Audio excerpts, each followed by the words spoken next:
நம்ம வீட்ல துணியெல்லாம் கொஞ்சம் காய வைக்கணும்னா, விட்டல கொஞ்சம் கட்டி தான் வச்சாகணும். அப்படியே மொட்டை மாடிக்கு வந்தாச்சுன்னா, விட்டல் வந்து பார்த்தீங்கன்னா, சின்ன சின்ன வீடு நெறைய கட்டி வச்சிருந்தான் களிமண்ல. அதுக்கப்புறம் எல்லாத்தையும் வந்து கிளீன் பண்ற வேலை இருந்துச்சுதுங்க.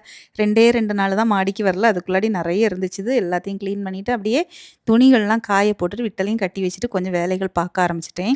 ரொம்ப நாள் கழிச்சு இந்த த்ரெட்மில்ல பார்த்தேன். அப்படி சுருட்டி ஒரு ஓரமா தான் இருந்துச்சுது. சரி கொஞ்சமாவது வேலை பார்க்கலாம். ஏன்னா, இதுக்கு முன்னாடி வந்து கால் வலினால எனக்கு கொஞ்ச நாள் இத ஒதுக்கி வைக்கிற மாரி இருந்துச்சு. எனக்காக தான் வாங்கி குடுத்துருந்தாங்க. அப்போ கொஞ்சம் வெயிட் லாஸ் பண்ணியிருந்தேன். ஆனா, இப்போ வந்து கொஞ்சம் வெயிட் அதிகமா போட்டுருச்சுன்னு எல்லாருமே சொல்றீங்க. பார்க்குறவங்களும் சொல்றாங்க. எனக்குமே அது ரொம்பவே தெரியுது. ஆனா, இப்போ கொஞ்சம் கால் வலி பரவால்ல. சரி இனி இத அப்படியே கொஞ்சமா எடுத்து வச்சு, நம்ம இனி நம்மளோட வேலைய எப்பவும் போல கொஞ்சம் எக்ஸர்சைஸ் பண்ணலாம் அப்படின்னு சொல்லிட்டு, எல்லாத்தையும் கிளீன் பண்ணி ரூமுக்குள்ள எடுத்து போட்டுட்டேன்.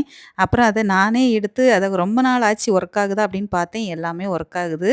அப்படியே பார்த்தீங்கன்னா, எல்லா வேலையும் முடிச்சிருச்சு. விட்டல் வந்து நல்லா தூங்கிட்டு இருந்தான். என்ன பார்த்ததும் அப்படியே எழும்பி அப்படியே கண்லயே தெரிஞ்சுது.